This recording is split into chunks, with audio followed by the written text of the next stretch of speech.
गढ़माने जाने वाले सागर शहर में महापौर के दावेदार की लिस्ट में आपका नाम तेजी से निकलकर सामने आया है, इसका आप क्या कारण मानते हैं? देखिए, जैसे कि हमारा जो परिवार है वो शुरू से ही सामाजिक सेवाओं में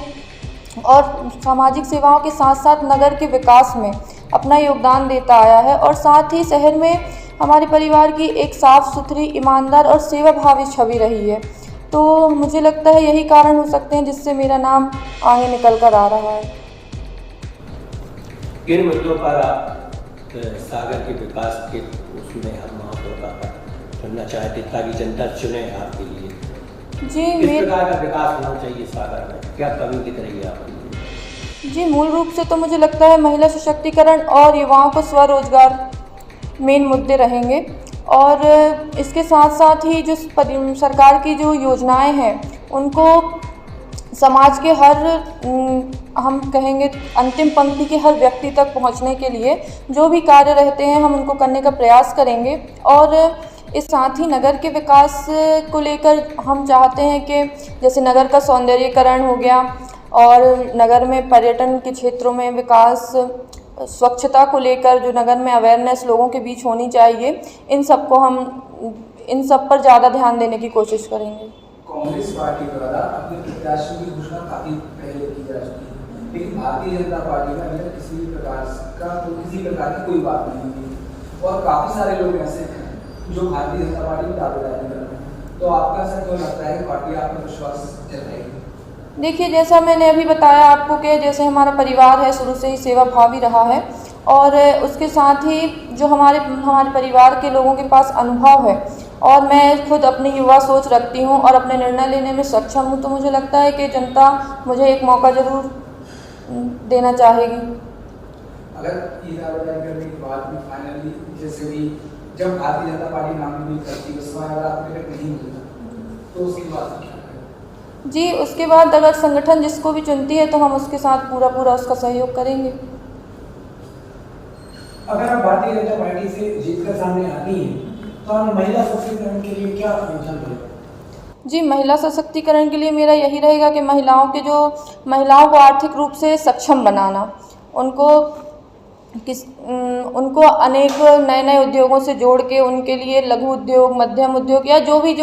वो नया कुछ करना चाहती हैं उसमें उनको फ्रंट पेज पर लाकर उनका पूर्णतः सहयोग करना। युवा अभिनेत्री हैं आप, युवाओं के आपके पति भी हैं, तो वो भी युवा मोर्चा को लेकर काफी आगे बढ़े, संगठन को उन्होंने आगे बढ़ाया, आपका ऐसा क्या योगदान रहेगा युवा अभिनेत्री में? जी, युवाओं के लिए मेरा यही रहेगा कि युवाओं को नए रोजगार प्रदान करने के अवसर, जो भी कोई अपनी नई सोच लेकर मेरे पास आता है या नगर निगम तक हम उसको आगे पहुंचाने का प्रयास करेंगे और नगर निगम के माध्यम से उनकी जो भी समस्याएं होंगी उनका निराकरण करने का हम पूरा प्रयास करेंगे। आपको चुनकर सामने लाते हैं, रोजमर्रा की कुछ ऐसी जरूरतें भी हैं जो लोगों की पूरी नहीं हो रही, उनकी मांग है सागर में कुछ चीज़ें ऐसी हैं जो अभी भी उनकी ज़रूरत है, उन पर आपका क्या योगदान रहेगा? जी, जैसे ही हम रोज़मर्रा की जो ज़रूरतों की आपने बात की है उसको हम ज़मीनी स्तर पर वहीं पर जाकर जब हम देखेंगे उसके अनुसार उसका सुधार कर पाएंगे। जिले के कुछ पर्यटक स्थल ऐसे हैं जहाँ पे आपने देखा हो पर्यटकों की वहाँ पे कुछ स्थान ऐसे बन सकते हैं जिनको पूरा करेंगे तो कई पर्यटक स्थल वहाँ पे विकास की राह कर सकते हैं, उनके लिए आपको क्या योगदान रहेगा? जी, मैंने पहले भी कहा है कि अगर मुझे दायित्व मिलता है तो मैं पर्यटन क्षेत्रों के विकास में अपना महत्वपूर्ण कार्य करूंगी। तो जो भी विकास के कार्य जो हैं या कुछ फिर से पुनः निर्माण की जो प्रक्रिया होगी मैं उसको लागू करके पर्यटन क्षेत्रों का विकास करूंगी। अर्पित जी, जिस प्रकार से शिखा पांडे जी का नाम महापौर पद पर दावेदार के रूप में आया है,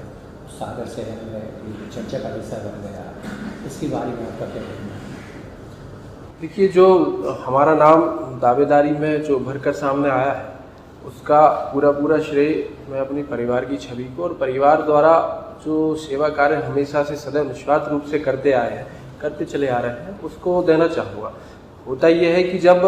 पीढ़ी दर पीढ़ी कोई परिवार किसी एक ही विषय में आगे बढ़ता है और अपनी पूर्वजों द्वारा या जो अपने वरिष्ठ हैं उनके द्वारा जो मूल्य स्थापित किए जाते हैं, उनके द्वारा जो कार्य किए जाते हैं उसको उनके विश्वास के साथ आगे बढ़ाया जाता है, तब कहीं ना कहीं समाज में उसके प्रति एक अच्छा मैसेज जाता है तो मुझे लगता है इसका भी एक बहुत बड़ा कारण है, क्योंकि पिताजी का एक बहुत लंबा कार्यकाल जो रहा वो पार्टी के माध्यम से या सामाजिक कार्यों के माध्यम से वो समाज की सेवा में सदैव रहे। जब भारतीय जनता पार्टी की सरकार नहीं थी, कांग्रेस की भी सरकारें थी, इतनी सारी योजनाएं नहीं थी, तब भी अपने स्वयं के खर्च से स्वयं की आय में से भी पिताजी हमेशा अपना काम जो समाज में योगदान है वो देने का करते रहे। मैं जब से भारतीय जनता पार्टी में, या मैं ये कहूँ कि उसके पहले भी मैं जब से सामाजिक सक्रियता में आया हूँ, तो मैंने भी प्रयास किया है कि जो मेरे पिताजी ने मूल्य स्थापित किए हैं, पिताजी द्वारा जो सेवा भाव सदैव चलता आया है, मैंने कभी भी ऐसा कोई काम नहीं किया कि इससे उनकी छवि को कोई ठेस पहुंचे, जबकि मैंने प्रयास किया है कि उस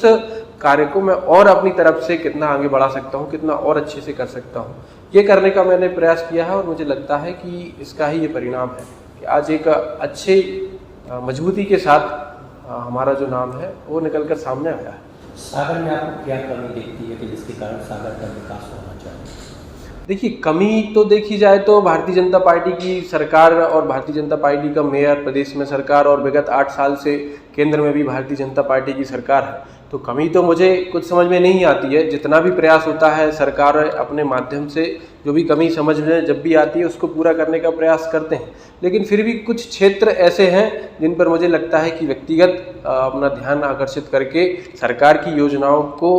उनका जो मूल्यांकन है उसे और अच्छे तरीके से करने का प्रयास मुझे लगता है कि इसकी ज़रूरत है। और निश्चित रूप से उसमें मैं सदैव अपना योगदान देता हूँ, अपना प्रयास करता हूँ। आगे भी अगर मौका मिलेगा तो सरकार की योजनाओं के माध्यम से कैसे ज़्यादा से ज़्यादा लोगों को उससे जोड़कर ज़्यादा से ज़्यादा लोगों को स्वावलंबी बना सकें, इसका मैं प्रयास करूँगा। सागर में जिस प्रकार से ट्रैफिक